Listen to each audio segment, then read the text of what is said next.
May 15 വരെയാണ് എനിക്ക് doctor വിധി എഴുതി തന്നേക്കുന്നത്. അത് കഴിഞ്ഞാൽ നിങ്ങൾ മരണപ്പെട്ടു പോകും. വയറ് വീർത്തു എല്ലാം ഉണ്ടായി, പൊക്കിള് വീർക്കാൻ തുടങ്ങി. അങ്ങനെ കാലിനും കൈക്കൊക്കെ നീരായി, നടക്കാൻ വയ്യ. ഒരടി നടക്കുമ്പോൾ ശ്വാസം മുട്ട്. ദൈവം കൈവിട്ടു. ഇനി എന്തിനാ പള്ളിക്കാരെന്തിനാ പട്ടക്കാരെന്തിനാന്ന് ഓർത്ത് എങ്ങും പോകാതിരുന്നു. പാട്ടങ്ങ് തുടങ്ങിയപ്പോഴത്തേനും എനിക്ക് എൻ്റെ വീട്ടിൽ പോകണമെന്ന് പറഞ്ഞ് ഞാൻ വലിയവായി കരയാൻ തുടങ്ങി. ഈ സ്ഥലം കൊള്ളൂല, നമുക്ക് നമ്മുടെ വീട്ടിൽ പോകാം, അതാ നല്ലതെന്ന് പറഞ്ഞു. ഒരു തുള്ളി വെള്ളം കുടിക്കാൻ വയ്യ, ആ അവസ്ഥയിലായിരുന്നു ഞാൻ കടന്നിരുന്നത്. ഈ പുള്ളിക്ക് എന്നോത്തിന്റെ സൂക്കേടാ. ഈ പുള്ളിനോട് ആരോ പറഞ്ഞു കൊടുത്തിട്ടാണല്ലോ പറയണേന്ന് ഞാനിങ്ങനെ പറഞ്ഞു. അവളുടെ ഉദരത്തിലെ മുഴയെ ഒരു നിമിഷം പൊട്ടിച്ചിട്ട് അത് ബ്ലീഡിങ് പോലെ വയറ്റിലൂടെ പോയിട്ട് ഇവൾ ആരോഗ്യത്തോടെ ജീവിച്ചിരിക്കുവാൻ കഴിയുമെന്ന് അവളോട് പറയാൻ പറ. വെള്ള നിഴൽ എന്റെ തലയിൽ കൂടെ വന്ന് ഇറങ്ങി പോന്നു. ഒരു കുപ്പി വെള്ളം കുടിക്കുവോ?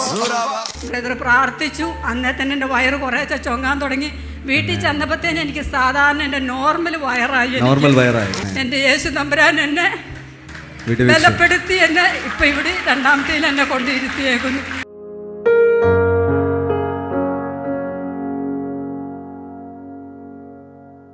നമ്മളായിരിക്കുന്നത് അനുഗ്രഹിക്കപ്പെട്ട ഒരു സാക്ഷ്യം കേൾക്കാനാണ്.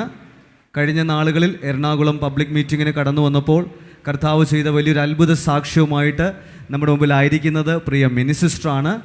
മിനിസ്റ്ററിൻ്റെ ജീവിതത്തിൽ കർത്താവ് വലിയ കാര്യങ്ങൾ ചെയ്തു. കർത്താവ് സിസ്റ്റർ പറയുന്നത് കർത്താവ് തൻ്റെ ജീവിതത്തിൽ നല്ലവനായിരുന്നു എന്നാണ്. നമ്മൾ അനുഗ്രഹിക്കപ്പെട്ട സാക്ഷ്യത്തിലേക്ക് പോവുകയാണ്. തൻ്റെ ഉദരത്തിലുണ്ടായ അത്ഭുതകരമായൊരു വിടുതലാണ് സിസ്റ്റർ സാക്ഷ്യപ്പെടുത്തുന്നത്. മിനി സിസ്റ്ററെ പറയാമോ, എവിടെ നിന്നാണ് വരുന്നത്? ഞാൻ തൊടുപുഴയിൽ നിന്നാണ് വരുന്നത്. എൻ്റെ പേര് മിനിയാണ്. എനിക്ക് 3 പ്രാവശ്യം അറ്റാക്ക് ഉണ്ടായി. 2 പ്രാവശ്യം സൈലന്റ് അറ്റാക്ക്, മൂന്നാമത്തേന് സാധാരണ അറ്റാക്ക് ഉണ്ടായി. കോട്ടയം മെഡിക്കൽ കോളേജിൽ കൊണ്ടുപോയി ഒരാഴ്ച അവിടെ ICU കടന്നു. ICU കടന്നു കഴിഞ്ഞപ്പം മരുന്നുമായിട്ട് തെമ്യപ്പെടുന്നില്ല, നിങ്ങൾ വീട്ടിൽ പോയിക്കോ. അത് ഡോക്ടറോട് ചോദിച്ചു കഴിഞ്ഞപ്പോൾ ഡോക്ടർ പറഞ്ഞു നിങ്ങളുടെ വാൽവ് 2 ചുരുങ്ങിപ്പോയിട്ടുണ്ട്. വാൽവ് 2 ചുരുങ്ങിപ്പോയി. 3 വട്ടം അറ്റാക്ക് ഉണ്ടായി. 3 പ്രാവശ്യം അറ്റാക്ക് ഉണ്ടായി. 4 ബ്ലോക്ക് ഉണ്ട്. 2 എണ്ണം അവർ മാറ്റി, 2 എണ്ണം കൂടി ഇനി മാറ്റാനുണ്ട്. അത് കാരണം കൊണ്ട് അവർ ഓപ്പറേഷൻ ചെയ്യണമെന്നുണ്ട്. ചങ്ക് തുറന്നിട്ടാണ് ചെയ്യേണ്ടത്. ഓപ്പറേഷൻ ചെയ്യണമെന്നുണ്ടെങ്കിൽ പിന്നെ ഇത് ശ്വാസം കിട്ടൂല, അത് തന്നെയല്ല തളർന്നു പോകും, അല്ലെങ്കിൽ അന്നേരം തന്നെ മരിച്ചു. അതുകൊണ്ട് ചെയ്യാൻ പറ്റില്ല എന്ന് പറഞ്ഞു. ചെയ്യാൻ പറ്റില്ല. അതുകൊണ്ട് നിങ്ങൾ വീട്ടിൽ പോയിക്കോ, വീട്ടിൽ പോയിട്ട് നിങ്ങൾക്ക് ചെയ്യാൻ പറ്റുന്ന മരുന്നാലെ നിങ്ങൾ കഴിയുന്ന അത്രയും കഴിയട്ടെ എന്ന് പറഞ്ഞു വിട്ടു. അങ്ങനെ വീട്ടിൽ വന്ന് 2-3 മാസം കടപ്പ് കടന്നു. അത് കഴിഞ്ഞ് കൈക്കും കാലിനും ഒക്കെ നീരായി. അപ്പോൾ ഡോക്ടർ പറഞ്ഞു ഇനിയിപ്പോൾ ഇവിടെ നിർത്തിയിട്ട് കാര്യമില്ല. മെയ് 15 വരെയാണ് എനിക്ക് ഡോക്ടർ വിധി എഴുതി തന്നേക്കുന്നത്. അത് കഴിഞ്ഞാൽ നിങ്ങൾ മരണപ്പെട്ടു പോകും, നിങ്ങളുടെ ശരീരം അത്രയ്ക്ക് വീക്കായി പോയിട്ടുണ്ട്, രക്തം ബൈപാസ് ചെയ്യുന്നില്ല എന്നെല്ലാം ഡോക്ടർ ഭർത്താവിനോട് പറഞ്ഞു വിട്ടു. പുള്ളി ആകെപ്പാടെ ടെൻഷനായി. ഞങ്ങൾ വീട്ടിൽ വന്ന് പ്രാർത്ഥനയിലും ഒക്കെ ഇന്ന് അത് കഴിഞ്ഞപ്പോൾ എനിക്ക് വയറ് വീർക്കാൻ തുടങ്ങി. വയറ് വീർത്തു എല്ലാം ഉണ്ടായി, പൊക്കിള് വീർക്കാൻ തുടങ്ങി. അങ്ങനെ കാലിനും കൈക്കൊക്കെ നീരായി, നടക്കാൻ വയ്യ. ഒരടി നടക്കുമ്പോൾ ശ്വാസം മുട്ട്, ഭയങ്കര അസ്വസ്ഥതയായിരുന്നു. അങ്ങനെ ഇരുന്നപ്പോഴേ എൻ്റെ തൊട്ടടുത്ത സഹോദരി പറഞ്ഞു നമുക്കിങ്ങനെ ജോൺ ബ്രദർ വരുന്നുണ്ട്, വിശ്വാസം ഉണ്ടെങ്കിൽ നമുക്കൊന്ന് പോകാം, വിശ്വാസം ഉണ്ടെങ്കിൽ പോയാൽ മതി, ഇല്ലെങ്കിൽ പോവണ്ട, ഒന്ന് പോയി നോക്കാന്ന് പറഞ്ഞു. ഇതുപോലുള്ള മീറ്റിങ്ങുകൾക്ക് പോയിട്ടുണ്ടോ? ഇല്ല, പോയിട്ടില്ല. പക്ഷെ പള്ളിയിലും പോകുന്നില്ല, ഒന്നും പോകുന്നില്ല. എൻ്റെ ദൈവം കൈവിട്ടു. ഇനി എന്തിനാ പള്ളിക്കാരെന്തിനാ പട്ടക്കാരെന്തിനാന്ന് ഓർത്ത് എങ്ങും പോകാതിരുന്നു. അപ്പോൾ സഹോദരി പറഞ്ഞു കാലിന് നീരാണേലും വേണ്ടിയിലും നമുക്ക് പോകാം. അങ്ങനെ അവർ ഞങ്ങളെ കൂട്ടി എന്നെ ഇവിടെ കൊണ്ടുവന്നു. ഇവിടെ കൊണ്ടുവന്ന് കഴിഞ്ഞപ്പോൾ എനിക്ക് ഇരിക്കാൻ വയ്യ.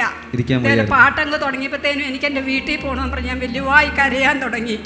കൊച്ചു പിള്ളേർ കരയുന്ന പോലെ കരയാൻ തുടങ്ങി. അപ്പോൾ ഒരു സിസ്റ്റർ പറഞ്ഞു അവിടെ ഇരുന്നോളാൻ പറഞ്ഞു. യേശുവിനെ നമുക്ക് എന്നെ അവിടെ പിടിച്ചിരുത്തി കഴിഞ്ഞ് കുറഞ്ഞ ഞാൻ പറഞ്ഞു ഇവിടെ ഈ സ്ഥലം കൊള്ളൂല, നമുക്ക് നമ്മുടെ വീട്ടിൽ പോകാം, അതാ നല്ലതെന്ന് പറഞ്ഞു. എന്നിട്ട് ഇവിടെ എന്നെ സിസ്റ്റർ പറഞ്ഞു എന്നാൽ പുറത്ത് കുറച്ച് നേരം കൊണ്ട് ഇരുത്ത്, എന്നിട്ട് ഇങ്ങ് കേട്ടിക്കൊണ്ടുവരാൻ പറഞ്ഞു. ഞാൻ പറഞ്ഞു എനിക്ക് പുറത്ത് ഇരിക്കണം, എനിക്ക് എൻ്റെ വീട്ടിൽ പോയാൽ മാത്രം മതി എന്ന് പറഞ്ഞു. അങ്ങനെ സിസ്റ്റർ പിടിച്ചിരുത്തി. ജോൺ ബ്രദർ വന്ന് പ്രാർത്ഥിച്ച് എനിക്ക് പൂർണ്ണ സൗഖ്യം എനിക്ക് കിട്ടി. എനിക്ക് അരിയാകാരം എന്ന് പറഞ്ഞൊരു സാധനം കഴിക്കാൻ വയ്യ, ഒരു തുള്ളി വെള്ളം കുടിക്കാൻ വയ്യ, ആ അവസ്ഥയിലായിരുന്നു ഞാൻ കടന്നിരുന്നത്. ഇവിടെ വന്ന് പ്രാർത്ഥിച്ചു.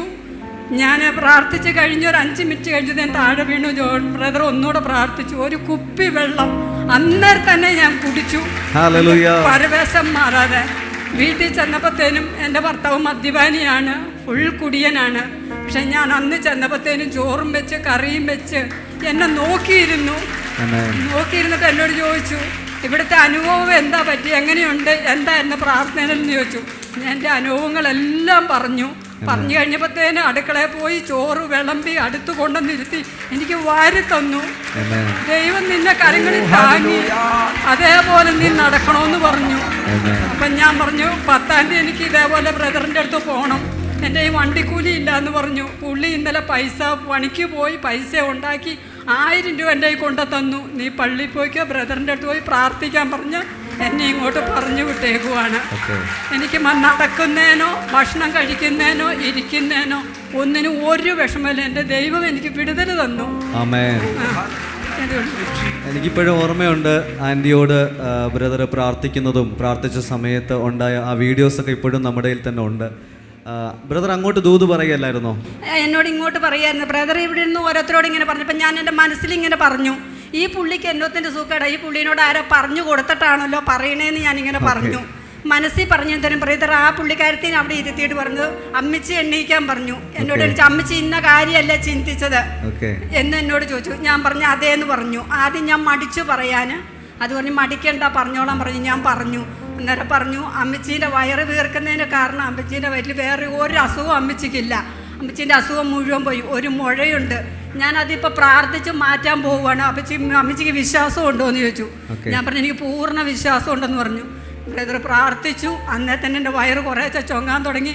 വീട്ടിൽ ചെന്നപ്പോഴത്തേനും എനിക്ക് സാധാരണ എൻ്റെ നോർമൽ വയറായി. എനിക്കിപ്പോൾ ഒരു കുഴപ്പമില്ല, നല്ല സന്തോഷമായിട്ട് ഞാൻ ഭക്ഷണവും കഴിച്ചു വെള്ളവും കുടിച്ച് കഴിയുന്നു.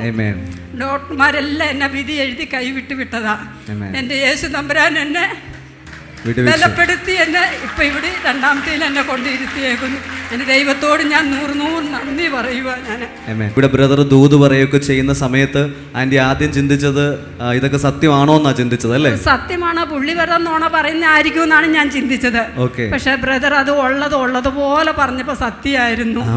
ബ്രദർ എന്നോട് ഇങ്ങോട്ട് ചോദിച്ചു 3 പ്രാവശ്യം അറ്റാക്ക് ഉണ്ടായില്ലേന്ന് ചോദിച്ചു. ഞാൻ പറഞ്ഞു ഉണ്ടായിന്ന് പറഞ്ഞു. അപ്പോൾ കോട്ടയത്തെ ഡോക്ടർമാർ ഉപേക്ഷിച്ച് വിട്ടേക്കുന്നല്ലേന്ന് ചോദിച്ചാൽ അതേന്ന് പറഞ്ഞു. ഡോക്ടർമാർ എന്നാ പറഞ്ഞതെന്ന് ചോദിച്ചപ്പോൾ പറഞ്ഞു ഇന്ന പോലെ ദിവസമാണ് എന്നോട് പറഞ്ഞേക്കണമെന്ന് പറഞ്ഞു. ഡോക്ടർമാരല്ല വിധി എഴുതിയത്, കർത്താവ് വിധി എഴുതിയിട്ടുണ്ടോ എന്ന് ചോദിച്ചു. ഞാൻ പറഞ്ഞില്ല, കർത്താവ് എനിക്ക് വിധി എഴുതിയിട്ടില്ല എന്ന് പറഞ്ഞു. എന്നാൽ നീ ജീവനോട് നീ പ്രാർത്ഥിക്കാൻ പോവുകയാണ്, പൂർണ്ണ ആരോഗ്യതയായിട്ട് വീട്ടിലേക്ക് തിരിച്ചു പോകുമെന്ന് പറഞ്ഞു. ആൻറ്റിക്ക് എത്ര നാളായിട്ട് ഈ ആഹാരം കഴിക്കാൻ പറ്റാത്ത പ്രയാസം ഉണ്ടായിരുന്നു? ഞാനൊരു 3-4 മാസമായിട്ട് തീർത്ത് ഭക്ഷണം കഴിക്കാൻ പറ്റും. ഭക്ഷണം കഴിക്കുമെന്ന് വെച്ചാൽ ഒരു തവി ചോറെടുത്താൽ 3 പ്രാവശ്യമായിട്ട് എനിക്ക് കഴിക്കാൻ പറ്റുള്ളായിരുന്നു. ഒരു തവി ചോറ് 3 പ്രാവശ്യമായിട്ട്. അതേപോലെ കഴിച്ചിട്ടുണ്ട് വയറങ്ങ് വീർത്തിട്ട് ശ്വാസം മുട്ടിട്ട് ഇരിക്കാനും വയ്യ, നിൽക്കാനും വയ്യ, നടക്കാനും വയ്യാത്തൊരവസ്ഥയിൽ ഞാൻ ഇരിപ്പ് അവിടെ ഇരിക്കും. കുറച്ചേരം ഇരുന്ന് മടുക്കുമ്പോൾ പോയി കടക്കും. ഇത് തന്നെയാണ്. അങ്ങനെയാണ് സിസ്റ്റർ എന്നെ ഇവിടെ കൊണ്ടുവന്നത്. വെള്ളവും കുടിക്കാൻ പറ്റത്തില്ല? വെള്ളം കുടിക്കാൻ പറ്റൂല. എന്നാൽ അന്ന് പ്രാർത്ഥിച്ചതിന് ശേഷം ബ്രദർ ദൂത് പറഞ്ഞതിന് ശേഷം ആന്റിയെ കൊണ്ട് വെള്ളം കുടിപ്പിച്ചു. വയർ നിറച്ച് ഒരു കുപ്പി വെള്ളം ഞാൻ ഇവിടെ നിന്ന് തന്നെ കുടിച്ചിട്ടാണ് ഞാൻ എൻ്റെ വീട്ടിൽ പോയത്. ഒരു കുപ്പി വെള്ളം കുടിച്ചു. അപ്പൊ ബ്രദർ എന്നോട് ചോദിച്ചു വയറിന് വല്ല അസ്വസ്ഥത വേദനയുണ്ടോന്ന് ചോദിച്ചു. ഞെക്കി കാണിക്കാൻ പറഞ്ഞു. ഞെക്കി കാണിച്ചു. എനിക്ക് ഒരസ്വസ്ഥതയില്ല, വേദനയില്ല, ഒന്നുമില്ല എന്ന് ഞാൻ പറഞ്ഞു. ഇത് കഴിഞ്ഞ ഏപ്രിൽ മാസത്തിലല്ലേ പ്രാർത്ഥിച്ചത്? കഴിഞ്ഞ ഏപ്രില്. ഇപ്പൊ 2 മാസം കഴിഞ്ഞു. ആന്റിക്ക് അതിനുശേഷം ഇതൊരു ഒരു ബുദ്ധിമുട്ടും ഉണ്ടായിട്ടില്ല? ഒരു ബുദ്ധിമുട്ട് ഈ നേരം വരെ ഉണ്ടായിട്ടില്ല. ആ കാലിലെ നീരും വേദനയൊക്കെ മാറി? എല്ലാം മാറി. കാലൊക്കെ നോർമലായി, വയറ് നോർമൽ, എല്ലാം നോർമലായി. ഒരു ബുദ്ധിമുട്ട് ഈ നേരം വരെ ഉണ്ടായിട്ടില്ല. ആഹാരമൊക്കെ ആവശ്യത്തിന് കഴിക്കുന്നുണ്ടോ? ഇഷ്ടം പോലെ കഴിക്കുന്നുണ്ട്. ഇഷ്ടം പോലെ ഭക്ഷണം. ആന്റിയെ കാണുമ്പോൾ തന്നെ അറിയാം നേരത്തെ കണ്ടതിനേക്കാൾ ആന്റി വളരെ സുന്ദരിയായിട്ടാണ് ഇന്നിരിക്കുന്നത്. ഇഷ്ടം പോലെ ഭക്ഷണം കഴിക്കുന്നുണ്ട്. ഒരു കുഴപ്പമില്ല. അമ്മ എഴുന്നേറ്റേ. ഞാൻ മരിച്ചു പോത്തേ ഉള്ളൂ അതോ ജീവിക്കുവോ? ഇപ്പൊ 5 മിനിറ്റ് മുമ്പ് ചിന്തിച്ചത് എന്തുവാ? ഞാൻ മരിച്ചു പോത്തേ ഉള്ളെന്നാണോ ജീവിക്കുന്നാണോ? ചിന്തിച്ചേക്കാം. പിന്നെന്തിനാ എങ്ങോട്ട് പോന്നേ? ഞാൻ അമ്മയ്ക്ക് വേണ്ടി പ്രാർത്ഥിക്കുമ്പോൾ അമ്മ അവിടെ നിന്ന് ചിന്തിക്കുന്ന ആ പാസ്റ്ററിനെ ആ ചേച്ചിയോട് ഇഷ്ടം തോന്നിയത് കൊണ്ടങ്ങ് പ്രാർത്ഥിക്കുക. എനിക്കിതിനോടങ്ങ് ഇഷ്ടം തോന്നി. എന്തെങ്കിലും കുഴപ്പമുണ്ടോ? എന്റെ ഇഷ്ടമല്ലെന്നേ, ഇത് കർത്താവിന്റെ പരിപാടിയാണേ. നിന്റെ തോലിയല്ല വിഷയം, നിന്റെ ഡ്രസ്സല്ല വിഷയം, അവന്റെ കൃപയാ വിഷയം. ചേച്ചിയോട് ആരാ പറഞ്ഞു മരിച്ചു പോകുന്നു? ഡോക്ടർ പറഞ്ഞു ലിവറിന്റെ താഴെ ഒരു സാധനം കൂടെ ഉണ്ട്, അത് ഓപ്പറേറ്റ് ചെയ്യാൻ പറ്റത്തില്ല. ഓപ്പറേറ്റ് ചെയ്യാൻ പറ്റത്തില്ല. ലിവർ മാറ്റി വെച്ചാലും പറ്റില്ല, കാരണം അത് അങ്ങോട്ട് വേരിലേക്കൊക്കെ പടർന്നു. അതുകൊണ്ട് ആ മുഴ എടുത്തു കളഞ്ഞാൽ നിങ്ങൾ മരിച്ചു പോവും. നിങ്ങൾക്ക് ജീവിക്കാൻ പറ്റുന്ന സമയം കൂടെ ജീവിച്ചോ എന്ന് പറഞ്ഞു വിട്ടിരിക്കുക. അതെ അതെ, അങ്ങനെ പറഞ്ഞു വിട്ടേക്കുന്നത്. ഇതിന്റെ അടിയിലൊരു സാധനം ഉണ്ടെന്ന് എന്നോട് പറഞ്ഞായിരുന്നോ? ഇല്ല, പറഞ്ഞിട്ടില്ല. ഒരാൾ മരണത്തിൽ നിന്ന് ജീവനിലേക്ക് വരാൻ സ്വർഗ്ഗം അയാളെ സന്ദർശിക്കുക. അനങ്ങാതിരിക്കരുത്, പ്രതികരിക്കുക.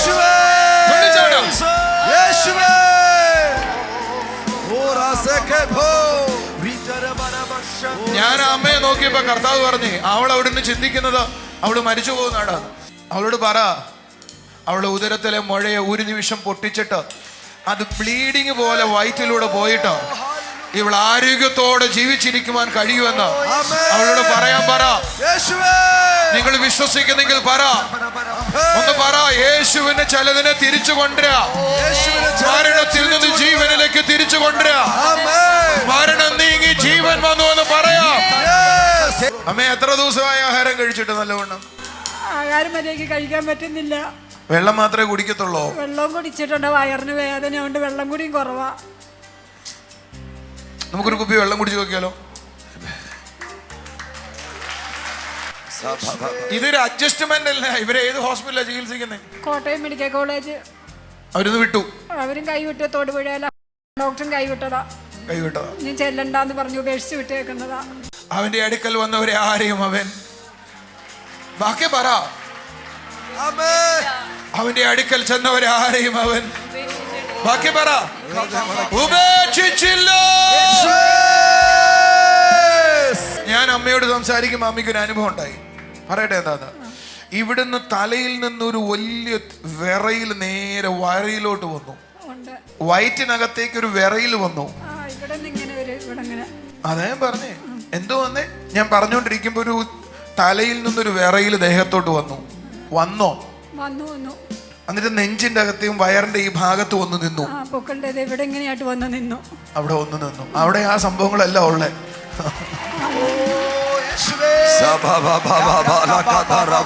യേശുവേ വന്നു വാഴണമേ, ഇനി ഞാനല്ല എന്നിൽ നീ എല്ലോ.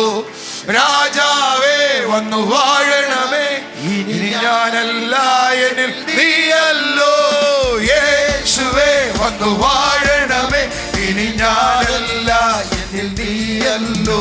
ഓഹോ, രാജാവേ വന്നു വാഴണമേ, ഇനി ഞാനല്ല എന്നിൽ നീയല്ലോ.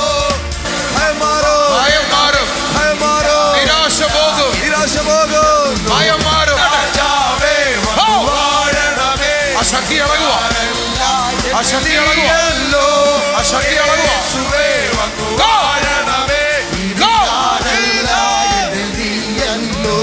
അമ്മയെന്ന് എഴുന്നേൽപ്പിക്കാവോ? അവരുടെ മുഖം മാറി കേട്ടോ, അവരുടെ വയറ് ചുരുങ്ങി. നിങ്ങൾ നോക്ക്. ഞാൻ പറഞ്ഞുകൊണ്ടിരിക്കുമ്പോ അമ്മയുടെ അടുക്കിലേക്ക് വെള്ള വേഷമിട്ട് തിളങ്ങുന്ന ഒരാള് വന്നു. അമ്മ പറയട്ടെ എന്താ കണ്ടേന്ന്? വെള്ള നിഴൽ എന്റെ തലയിൽ കൂടെ വന്ന് ഇറങ്ങി പോന്നു.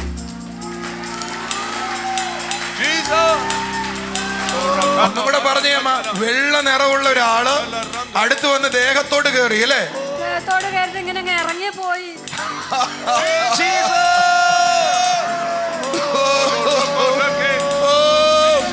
ആളുടെ പേര് പറയാവോ?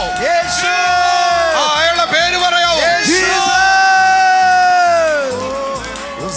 ഒരു ബാധയും നിന്റെ കൂടാരത്തിൽ അടുക്കത്തില്ല. മരണം നീങ്ങി ജീവനോടിരിക്കെ, മരണം നീങ്ങി ജീവനോടായിരിക്കെ, ആരോഗ്യത്തോടിരിക്കെ. ഒരു കുപ്പി വെള്ളം കുടിക്കുവോ?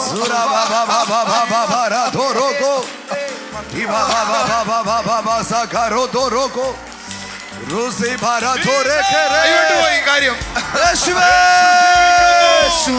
വന്നു വാഴണമേ,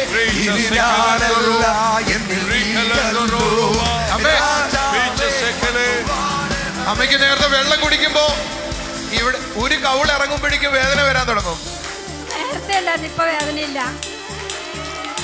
എന്തോ അമ്മേ? നേരത്തെ വെള്ളം കുടിക്കുമ്പോ വേദന ഉണ്ടായിരുന്നു, ഇപ്പൊ വേദന വന്നില്ല. ബ്രദറെ, ഡോക്ടർ പറഞ്ഞത് ഇതിന് മരുന്നില്ല. ഡോക്ടർ പരിശോധിച്ച് ക്ഷീണം എന്താണെന്ന് കണ്ടുപിടിച്ചിട്ടില്ല. വയറ് വീർത്തും 3-4 മാസമായിട്ട് വെള്ളം പോലും കുടിക്കാൻ പറ്റാത്ത ശക്തമേറിയ വേദനയായിരുന്നു. ബ്രദർ പറയുന്ന സമയത്ത് ആ വേദന മാറിപ്പോയെന്നാണ് അമ്മ പറയുന്നത്. ഇപ്പൊ അവിടെ ആ വേദനയില്ല. 2 കൊല്ലമായിട്ട് ശ്വാസം മുട്ടലുണ്ടായിരുന്നു. ബ്രദർ പറയുന്ന സമയത്ത് ഈ അമ്മ പറയുകയാണ്, ആ പ്രാർത്ഥിക്കുന്ന സമയത്ത് അത് വിട്ടുപോയി, ഇപ്പോൾ നല്ല ഉന്മേഷം ഉണ്ടെന്നാണ് താൻ പറയുന്നത്. ബ്രദറെ 2 കൊല്ലമായിട്ട് വയറെ തൊടാൻ പറ്റത്തില്ലെന്നാണ് അമ്മ പറയുന്നത്. ഇപ്പൊ അമ്മ വിരൽ അമർത്തി കാണിക്കുകയാണ്, ഒരു വേദനയുമില്ലെന്നാണ് താൻ പറയുന്നത്. കൃപ. ഹസ്ബൻഡിനൊക്കെ വിശ്വാസമായി, ഹസ്ബൻഡ് വിശ്വാസമായി. പിന്നെ മിനിഞ്ഞാന്ന് ഫോണിനകത്ത് ലൈവ് വന്നായിരുന്നു നമ്മുടെ പ്രാർത്ഥനേൻ്റെ ഇത്. അപ്പൊ ബ്രദർ എനിക്ക് വെള്ളം കുടിപ്പിച്ച് പ്രാർത്ഥിക്കുന്നതിന്റെ ഇത് ഞാൻ എന്റെ ഭർത്താവിനെ കാണിച്ചു കൊടുത്തു. ഭർത്താവ് കെട്ടിപ്പിടിച്ചെന്ന് കരയുക, കെട്ടിപ്പിടിച്ച് കരഞ്ഞ് ദൈവം നിനക്ക് ഇത്രയോളം വിടുതൽ തന്നു, ഞാൻ 12 ലക്ഷം രൂപ മുടക്കിയിട്ട് നിനക്ക് ഡോക്ടർമാർ വിധി എഴുതി നിന്നെ വിട്ടത്, അത് ദൈവം നിന്നെ കരങ്ങളിൽ താങ്ങിയില്ലേന്ന് ചോദിച്ചു. അതിന് ദൈവത്തോട് നന്ദി പറയാൻ പറഞ്ഞു. ഞാൻ മാത്രം പോയ പോരെ, നിങ്ങളും ഇവിടെ വരണം, നിങ്ങളും പ്രാർത്ഥിക്കണം, നമുക്ക് ഒന്നിച്ച് ദൈവത്തിന്റെ സന്നിധിയിലായിരിക്കണമെന്ന് ഞാൻ പറഞ്ഞു. ആന്റിയുടെ സാക്ഷ്യം ഒരുപക്ഷെ ആന്റി കടന്നുപോയ പ്രയാസം ഒത്തിരി പേര് അറിഞ്ഞിട്ടുണ്ടായിരിക്കും. ഞാൻ അവിടെ കുറേ പേരോട് പറഞ്ഞു. ഇപ്പൊ ആന്റി കൊണ്ടായി സാക്ഷി ആന്റി ഒത്തിരി പേരോട് പറഞ്ഞു, ഒത്തിരി പേരോട് പറഞ്ഞു. അവരുടെയൊക്കെ പ്രതികരണം എന്തോ? ഇപ്പൊ ഞാൻ പറഞ്ഞാൽ മനസ്സിലാവില്ല, അവിടെ വന്ന് കാണണം, എന്നാലേ അറിയത്തുള്ളൂ എന്ന് പറഞ്ഞു. നമുക്കവിടെ പറഞ്ഞാൽ നമ്മൾ പറയുന്നത് നമുക്ക് അറിയത്തുള്ളൂ, പക്ഷെ അവിടെ വന്ന് കണ്ടാൽ ആ വിടുതലും പ്രാർത്ഥനയും ആ സൃഷ്ടിയും കാണണം, എന്നാലേ നമുക്ക് മനസ്സിലാവുകയുള്ളൂ എന്ന് പറഞ്ഞു. യേശു ചെയ്യുന്ന വിടുതലും പ്രാർത്ഥനയും കണ്ടാലേ മനസ്സിലാവുകയുള്ളൂ. നമ്മൾ പറയുമ്പോൾ അത്ര നമുക്ക് വിശ്വാസം, അയ്യോ അവരത് പറയുന്നു, ഇത് പറയുന്നു എന്ന് പറയും. പക്ഷെ ഇവിടെ വന്ന് കണ്ടപ്പോൾ എനിക്ക് പൂർണ്ണ വിശ്വാസമായി. ഇവരോട് സിസ്റ്ററോട് കൂടെ ഞാൻ വിശ്വാസമില്ലാതാണ് വന്നത്, പക്ഷെ തിരിച്ചു പോയപ്പോൾ സന്തോഷമായിട്ടും പൂർണ്ണ വിശ്വാസത്തോടു കൂടി ഞാൻ എൻ്റെ ഭവനത്തിലോട്ട് തിരിച്ചു പോയി. ഇത് ഞങ്ങളാരും ക്യാഷ് തന്നൊന്നും പറയുന്നതല്ലോ അല്ലേ? അല്ല. ഓക്കെ, ആന്റിയുടെ ജീവിതത്തിൽ ദൈവം ചെയ്ത കാര്യങ്ങളാണ്, ദൈവം ചെയ്ത അനുഗ്രഹം ഞാൻ പറഞ്ഞു. ആന്റി പറഞ്ഞത് നേരത്തെ പള്ളിയിൽ പോകുന്നില്ല, യേശുവുമായിട്ടൊരു ബന്ധവും ഇല്ലായിരുന്നു, കാരണം സാഹചര്യം മാറാത്തത് കാരണം. ഇപ്പോൾ എങ്ങനെ യേശുവുമായിട്ടുള്ള ബന്ധം? എനിക്ക് നല്ല ബന്ധമുണ്ട്. ഞാൻ ഇന്നും പ്രാർത്ഥിക്കുന്നു, വൈകുന്നേരം പ്രാർത്ഥിക്കുന്നുണ്ട്. ഞാൻ ദൈവത്തോട് പറഞ്ഞു, ദൈവമേ എനിക്കൊരു TV വേണം. അപ്പച്ചനോട് പറഞ്ഞു എനിക്ക് TV വേണം, എനിക്ക് പ്രോഗ്രാം കാണാനാണ്, എനിക്ക് എന്നും അത് കാണണമെന്ന് പറഞ്ഞു. ഒരാഴ്ച കഴിഞ്ഞപ്പോൾ തന്നെ എൻ്റെ കർത്താവ് എനിക്ക് TV തന്നു. ഒറ്റ ഒരാഴ്ച കഴിഞ്ഞപ്പോൾ എൻ്റെ കർത്താവ് എനിക്ക് TV വന്നു. ഞാൻ പറഞ്ഞു TV തന്നിട്ട് കാലം എനിക്ക് അതിൻ്റെ ടിഷ്യൂം കൂടെ വേണമെന്ന് പറഞ്ഞു. 3-ാം പക്കം കർത്താവ് എൻ്റെ ടിഷ്യൂ എനിക്ക് എൻ്റെ വീട്ടിൽ കൊണ്ടു തന്നു. ഇപ്പം ഞാൻ അതിൽ എന്നും വൈകുന്നേരം ഞാൻ പ്രാർത്ഥന കാണുന്നു, ദൈവവചനം കേൾക്കുന്നുണ്ട്, എന്നും ചെയ്യുന്നുണ്ട്. നമ്മുടെ ആന്റിക്ക് വേണ്ടി പ്രാർത്ഥിക്കുകയും അങ്ങോട്ട് തൂതു പറയുകയൊക്കെ ചെയ്തത് ജോൺ ബ്രദറാണ്. ജോൺ ബ്രദറിനെ കണ്ടപ്പോൾ അല്ലെങ്കിൽ പരിചയപ്പെട്ടപ്പോൾ ആന്റിക്ക് എന്താ അനുഭവം ഉണ്ടായത്? എനിക്ക് എന്താ അനുഭവം എന്ന് എനിക്ക് പറയാൻ പറ്റില്ല. അത്രയ്ക്ക് എന്നെ ബ്രദറെ കെട്ടിപ്പിടിച്ച് കഴിഞ്ഞപ്പോഴത്തേനും എനിക്കുണ്ടായ ഒരു എൻ്റെ ശരീരത്തുണ്ടായ ഒരു കുളിർമ, ഒരു സന്തോഷമൊന്നും എനിക്ക് പറയാൻ പറ്റില്ല. ദൈവാത്മാവ് വന്ന് എൻ്റെ ശരീരത്തിൽ എനിക്ക് തോന്നി, അതേ ഒരു ഇതാണ് എനിക്ക് തോന്നിയത്. ആന്റി പറയുന്നത് ബ്രദർ ആന്റിയെ കെട്ടിപ്പിടിക്കുകയും ആശ്വസിപ്പിക്കുകയും ചെയ്തപ്പോൾ ദൈവാത്മാവ് തൻ്റെ ശരീരത്തിലേക്ക് വന്നത് ആന്റിക്ക് അനുഭവിക്കാൻ കഴിഞ്ഞുവെന്നാണ്. അസാധാരണമായൊരു സാക്ഷ്യമാണ് മിനി ആന്റി പറയുന്നത്. തൊടുപുഴയിൽ നിന്നാണ് വരുന്നത്. തൊടുപുഴ വാഴക്കുളം എന്ന സ്ഥലത്ത് നിന്നാണ് വരുന്നത്. കർത്താവ് വലിയ കാര്യമാണ് മിനി ആന്റിയുടെ ജീവിതത്തിൽ ചെയ്തത്.